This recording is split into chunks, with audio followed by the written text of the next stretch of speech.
Guys, welcome back to my channel. So for today's video, as you can tell by the title, I'm going to be critiquing the US Constitution. I'm making this video kind of for two reasons. One, the day that it's being uploaded is Juneteenth, which is a very important day in Black American history. If you're not aware of the importance of this day, look it up. And although today is a day to celebrate the progress that Black people have made in America, there's still a lot that needs to be done in order to actualize racial equality in this country. Part of actualizing racial equality is going to take analyzing history, specifically US American history, from a more objective lens. I'm somebody that spent my entire life in public school, aka state-sponsored indoctrination. And with the exception of one teacher, I don't really know of many teachers I've had that have actually addressed history as it actually happened and what actually has been going on in this country for centuries. So to start this off, I wanted to analyze a document that I feel a lot of us are gonna have familiarity with. If you're somebody from the US and you spent time in public school, you probably had a lesson where you had to memorize the preamble of the Constitution. And I feel like we memorized it because it was like an American thing to do without actually thinking about the words behind what the preamble actually stands for. So in this video, I'm just going to be analyzing the preamble of the Constitution. I'm going to be analyzing this document through two contextual lenses. The first one is going to be America in 1788 and America in 2020. And I kind of just want to see if there are similarities based on contextualization.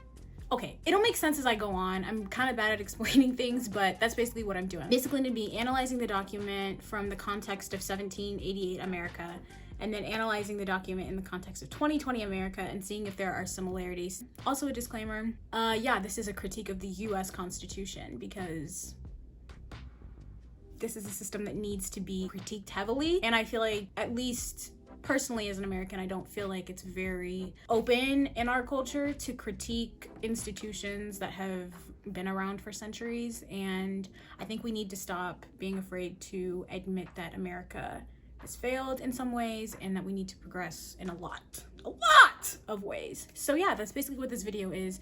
Not trying to offend anybody. They're all my own personal thoughts and opinions, but they are based on historical fact, so there's that. This is just another way that I can question the system. So I'm gonna do that. So yeah, if you guys are interested in hearing my own personal thoughts and opinions, my own personal critiques of the US Constitution, keep watching. So I googled what the actual purpose of the preamble of the Constitution was because I have my own personal thoughts and opinions, but I wanted to see what the scholarly entities of the internet had to say. So basically it says, the preamble states the purpose of the Constitution and the intention of the entire document full of laws.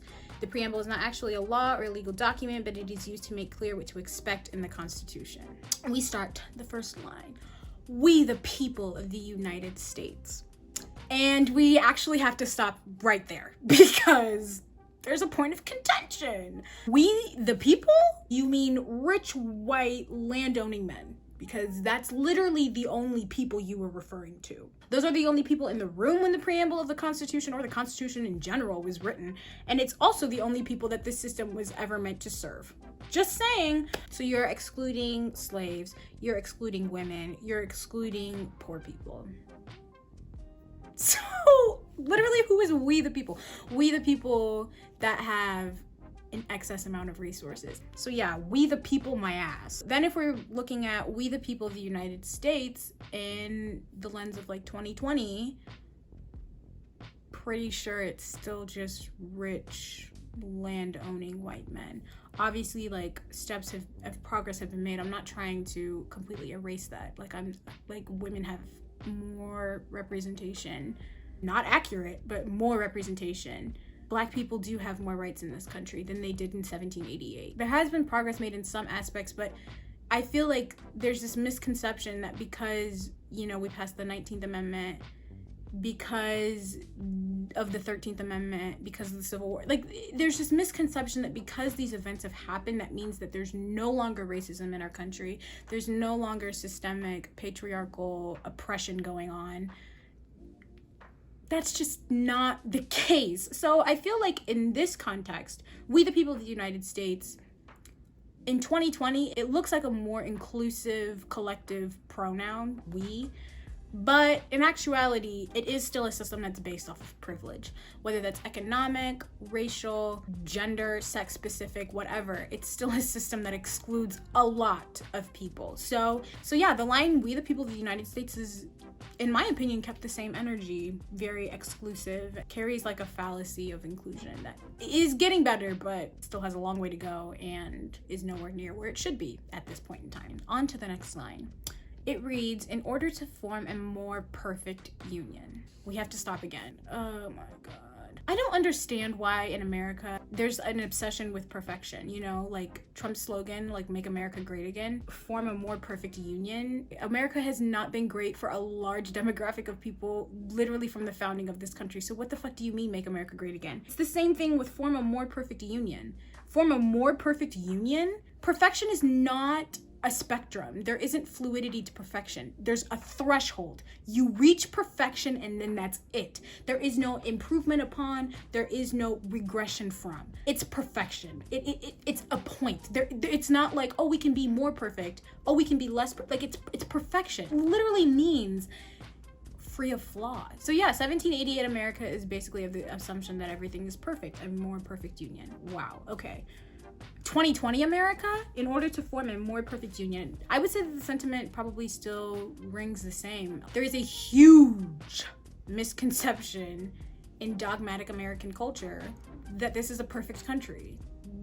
This is not a perfect country. This has never been a perfect country. I really don't understand why the words America and perfect would be in the same sentence unless the two words in between were is not. Using a word like perfection makes the implication that it's a system that's free of flaws and that if people have a problem with it, the problem isn't within the system, it's with the person, and that's just not true. Okay, and the next lines read, "We the people establish justice, ensure domestic tranquility, provide for the common defense." Putting the 1788 lens on, establish justice? You enslaved people. There were literally slaves living in America and had been living in America for like 150 years. And you're really gonna tell me that those people established justice? Wow. Ensure domestic tranquility. That one I actually can't critique from a 1788 perspective because I don't know what domestic tranquility would have looked like. But I know that me as a Black woman in 1788, I would not have been experiencing domestic tranquility. So again, y'all missed the mark with that one. And provide for the common defense. I don't know about like military funding in 1788, but I'm sure it was of priority because it's still of priority. America of 2020 is not built on justice. I feel like I don't even have to like contextualize it for people, but like we're in the midst of a civil rights movement. We wouldn't be in the midst of a civil rights movement if there was established justice in this country. Another example, we live in a country that will recognize trans people for their ability to work and produce for the general domestic product. I'm aware it's the gross domestic product. I just misspoke. And I'm an econ major, so wow. Humbling moment! But doesn't actually give a fuck about their lives or the hate crimes, and yes, hate crimes that they experience. Ensure domestic tranquility. Wow, okay. I mean, from both lenses. Also, not present. And provide for the common defense. Yeah. Military funding is still very important to America today. I'd say that they actually kept their word on that one.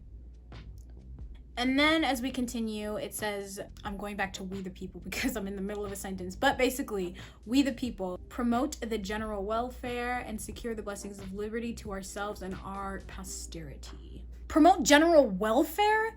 Bruh, we literally went through an economic crisis and the government of this country thought that $1,200 would get people through 3 months of quarantine. Not being able to work, having to pay rent, having to eat because you're a human. So through the 1778 lens, promote the general welfare. Again, promote the general welfare of a very select few people. And I feel like 2020 America lives up to that as well. Promoting the general welfare of a very select group of people. Yes, we do have like welfare in America, but I mean, it's not about helping people climb the socioeconomic ladder. It's really just about placating disenfranchised people and the oppression that they experience. Okay, and then to wrap it up, it says, that basically we the people secure the blessings of liberty to ourselves and our posterity. 1788 America, this would literally only be rich landowning white males. Rich landowning white males in 1788 were the only ones that could pass this on. Women couldn't pass on property. Slaves sure as hell couldn't pass on property. They were considered property.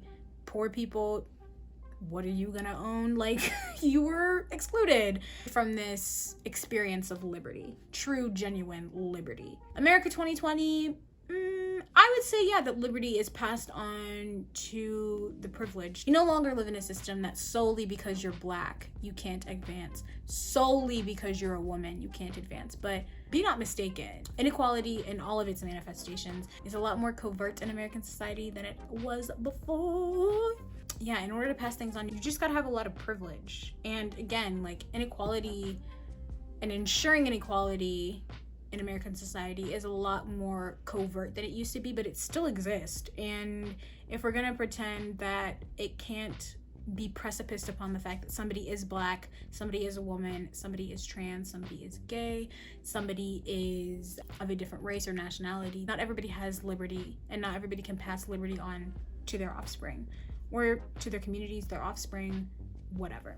Okay, and the last line is just that they do ordain and establish this Constitution of the United States of America. Ay, ay, ay. Okay, basically, I would say the energy is pretty consistent. I would say that America was founded with the objective of excluding a large demographic of people. And although those demographics of people have gained the ability to participate more in American society, that doesn't mean that the institutions and the structures of our society have enabled them to participate fully. So yeah, that's all I have for you guys today. And who knows, next week on this channel I could be inciting a revolution. Wouldn't that be a beautiful, beautiful thing?